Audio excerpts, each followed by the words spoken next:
Está no ar mais um Palavra de Especialista, um podcast da Associação dos Delegados de Polícia do Estado de São Paulo. Tenho a honra e a alegria de trazer um professor, um colega, Dr. Carlos Afonso. Eu tive a honra de tê-lo como professor na minha academia de polícia.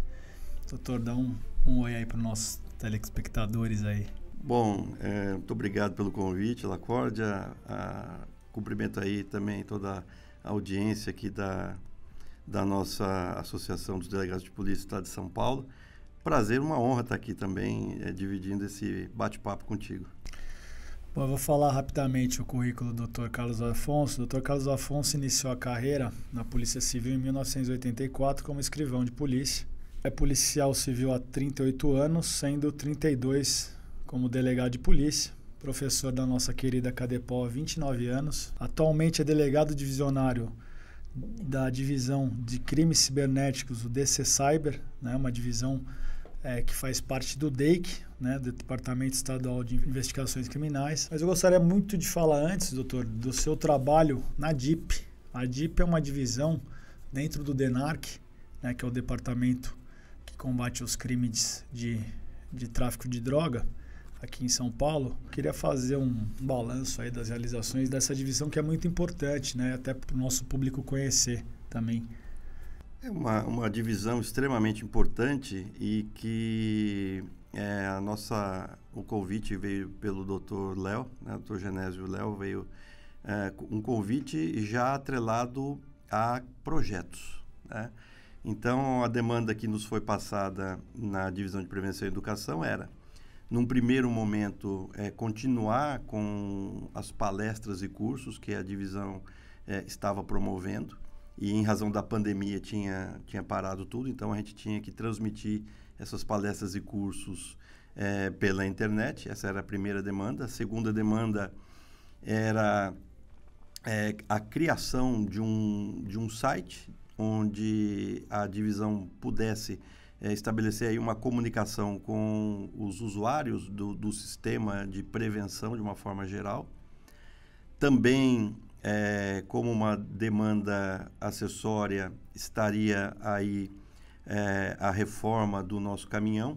É um caminhão que a gente entende que era uma ferramenta pedagógica, era um mini museu das drogas. E também a adesivação de veículos que tivessem, eventualmente, naquele período, sido apreendidos com narcotraficantes e que pudesse servir de uma ferramenta pedagógica também, assim como fazem todas as divisões de prevenção do mundo todo, no sentido de demonstrar que o crime ele não compensa, especialmente para o nosso público-alvo, que é o pré-adolescente e o adolescente. Então, em 1 ano e meio, essa foi a demanda que foi dada. No meio disso tudo surgiu uma demanda incidental, que era a criação de um vídeo institucional da DIP, da divisão, que falasse um pouco do trabalho. E a gente conseguiu entregar isso tudo no espaço de tempo que tínhamos, né?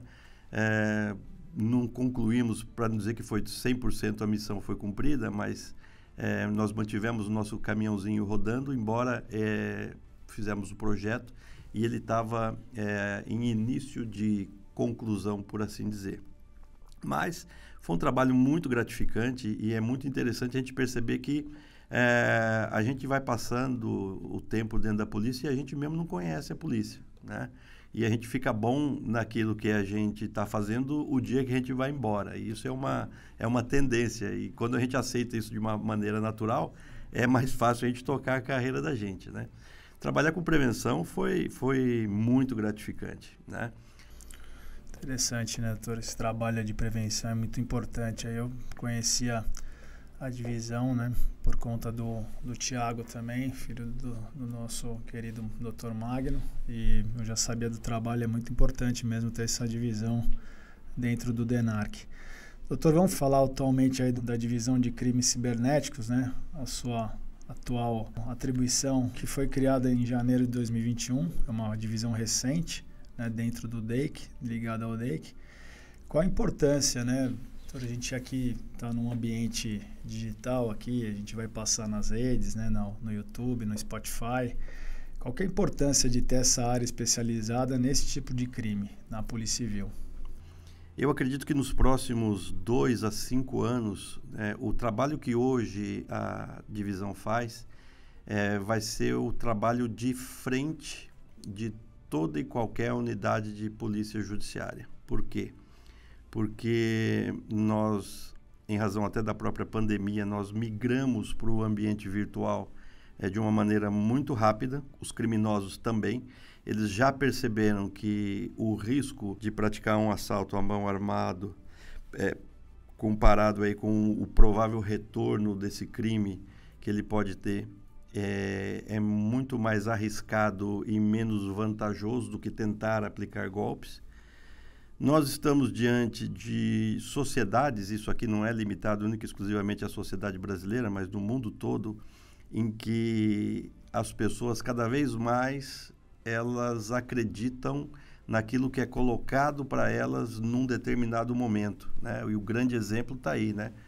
Um dos golpes, né, de WhatsApp, né? Pai, esse aqui é meu novo telefone, por favor me mande R$5.000 que eu estou precisando com urgência. E o pai faz o quê? O pai acredita e manda lá o dinheiro pro filho, que na verdade não é filho, é um golpista. E aproveitando-se dessa tendência, né, que as pessoas hoje elas estão ouvindo as coisas e acreditando em qualquer coisa, sem fazer qualquer menção ou critério de um julgamento de probabilidade, é que faz com que o crime virtual, a fraude, ela seja muito bem sucedida, né?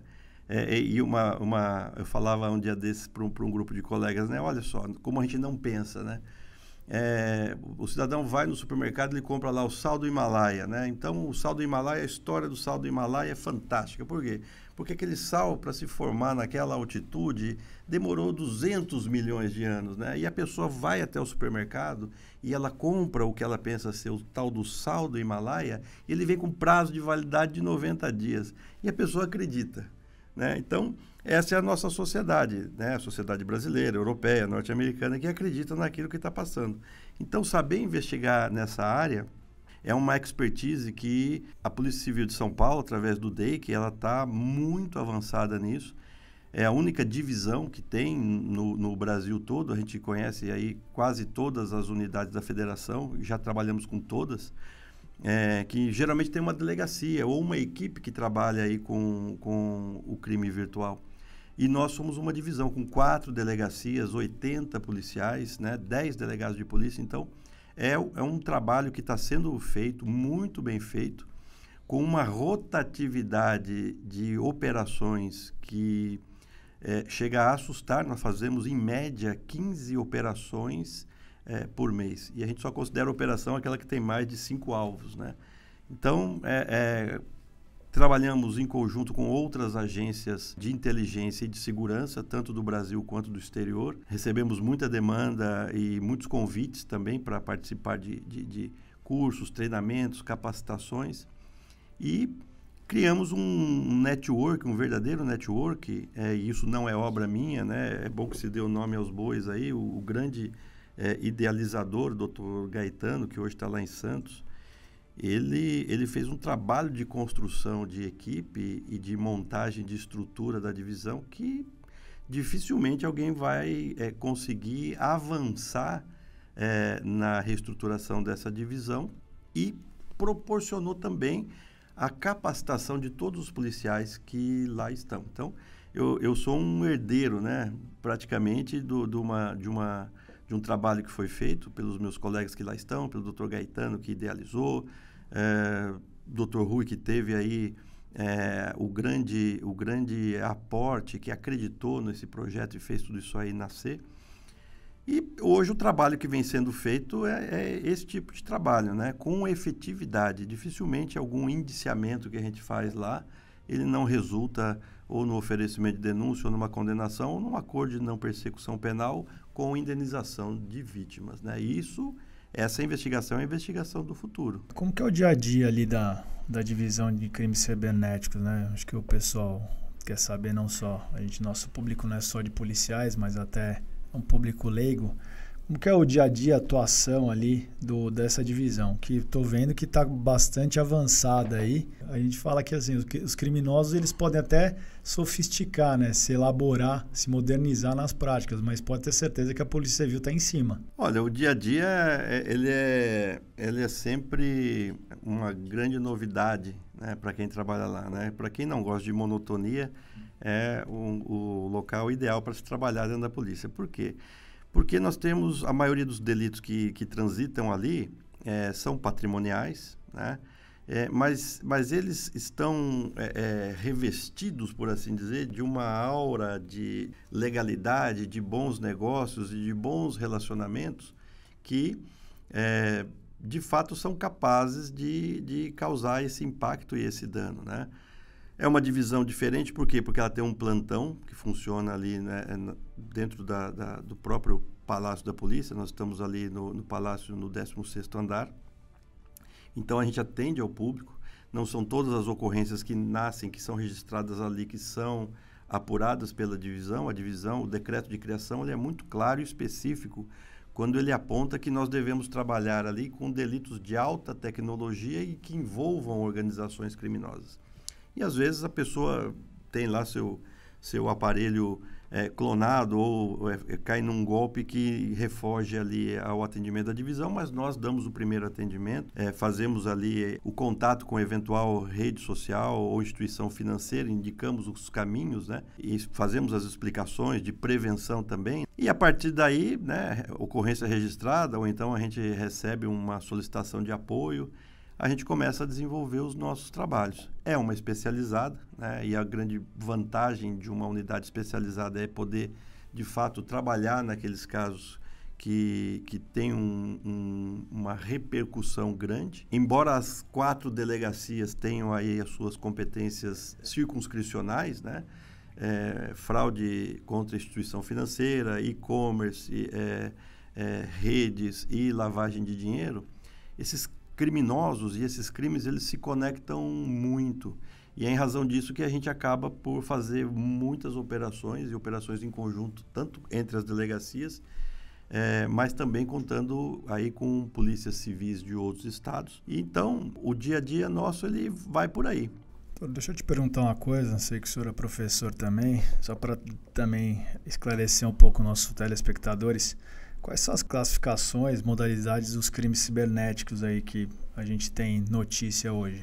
Olha, na verdade, a grande classificação mesmo é de estelionato, né? Ele tem ali algumas figuras que foram incluídas, inclusive recentemente, né? Mas a modalidade mãe, por assim dizer, do delito propriamente dito é o estelionato. É lógico que a associação criminosa, né, as organizações criminosas, através da legislação específica, também são abarcadas quando a gente faz as nossas investigações ali, até pela competência circunscricional que o decreto fixou para a gente.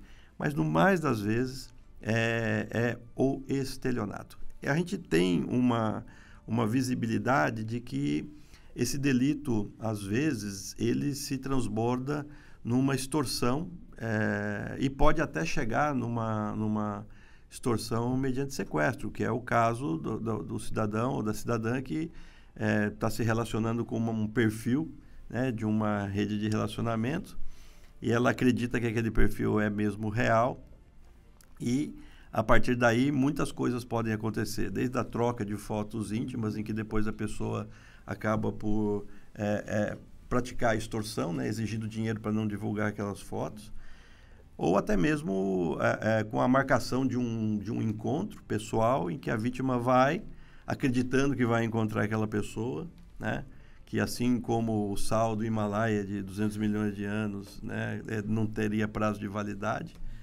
e acaba sendo vítima aí de um sequestro relâmpago.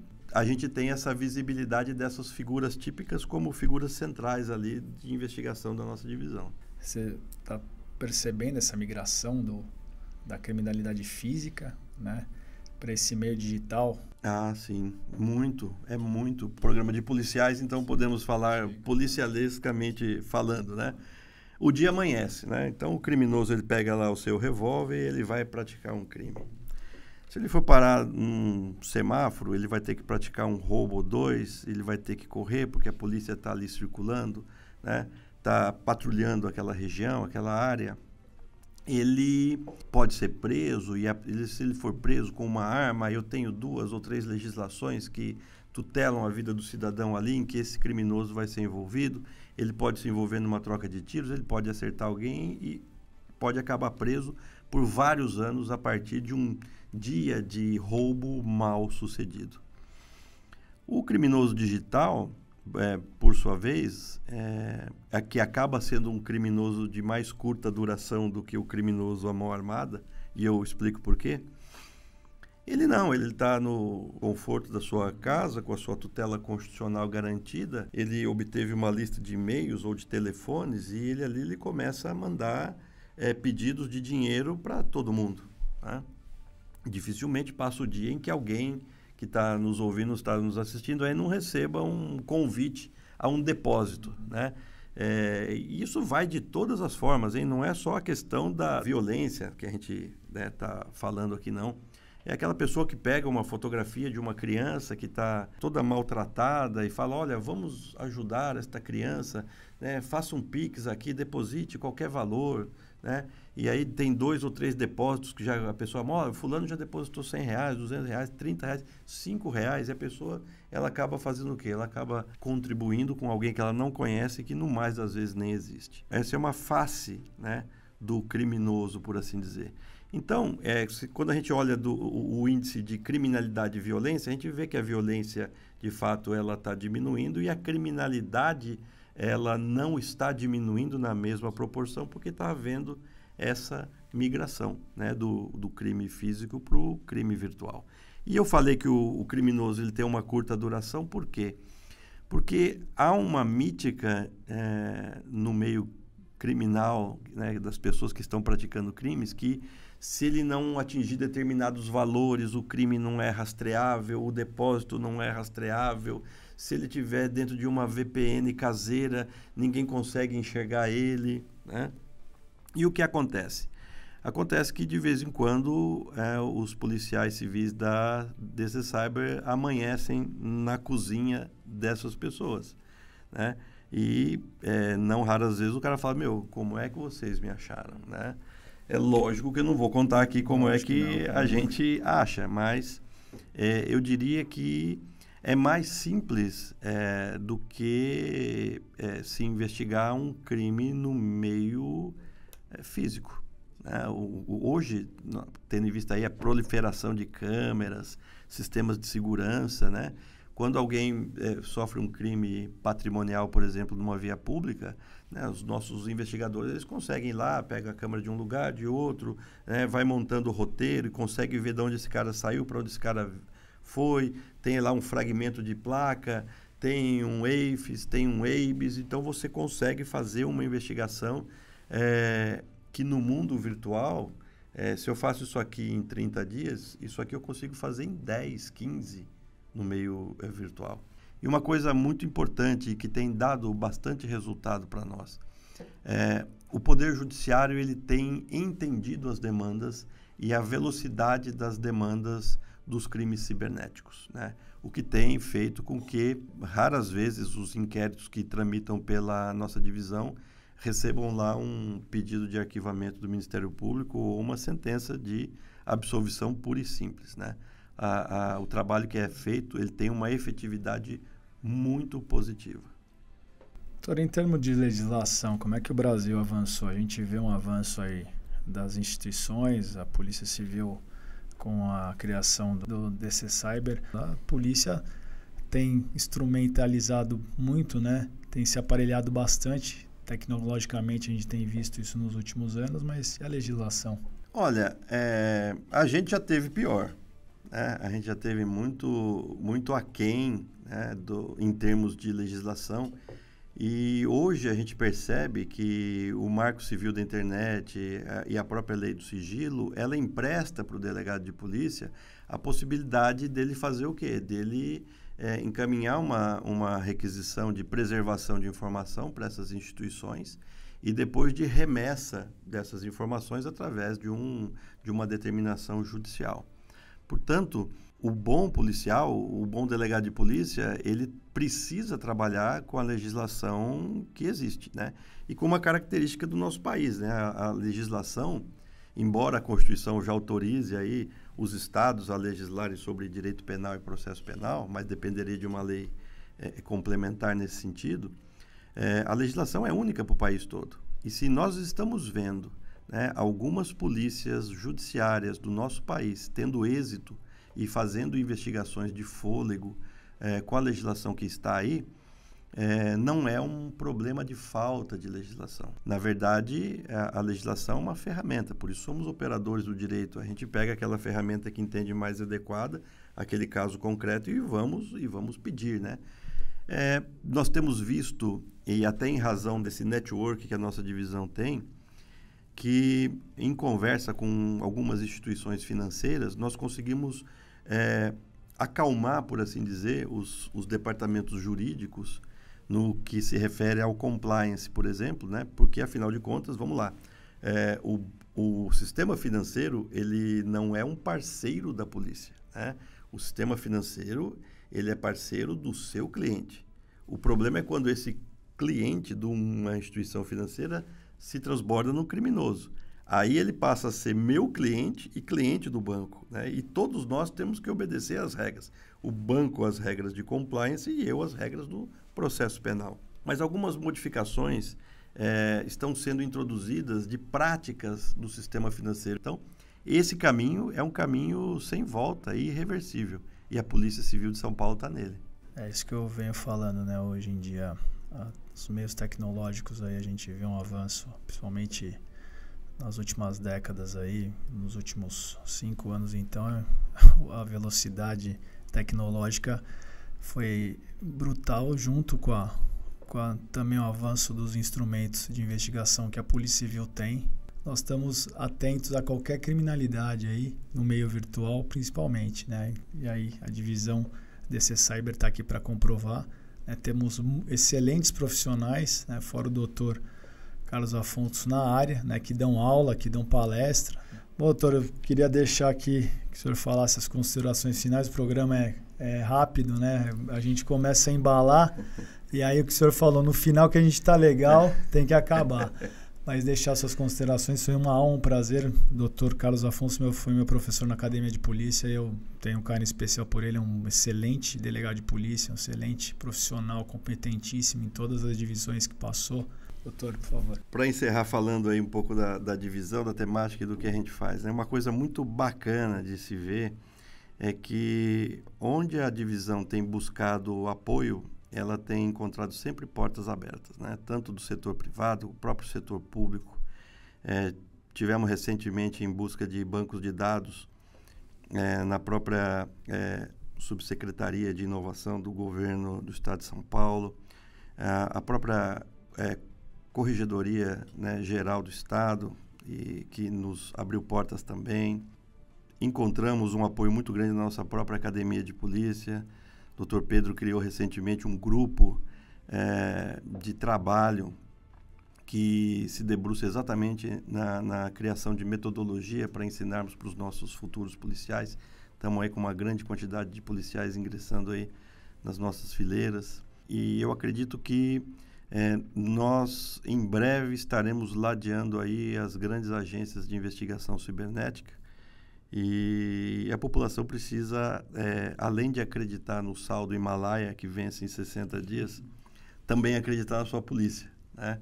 Nós temos hoje um trabalho magnífico que é feito, que foi construído e continua sendo construído pelo pessoal do DIPOL, né? A delegacia eletrônica, em que a pessoa pode fazer um boletim de ocorrência da sua própria residência, e nós recebemos esses boletins de ocorrência e damos o encaminhamento normal e regular. Posso apontar aqui, Lacórdia, sem medo de errar, que o futuro da Polícia Civil de São Paulo é um futuro de muitas realizações e de muita prosperidade naquilo que ela se dispôs a fazer, né? Agradeço aí o convite.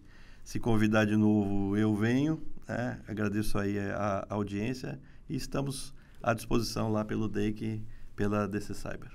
Bom, eu fico por aqui, acompanhem nossas redes sociais, né? No Facebook, no Instagram. Sigam também as páginas da Polícia Civil no Instagram, no Facebook. Tem bastante dicas também. A Polícia Civil, ela tem páginas muito boas, interessantíssimas aí de dicas e prevenções para o cidadão. E acompanhem nosso programa, nossos podcasts no Spotify e também no YouTube. Até mais, muito obrigado.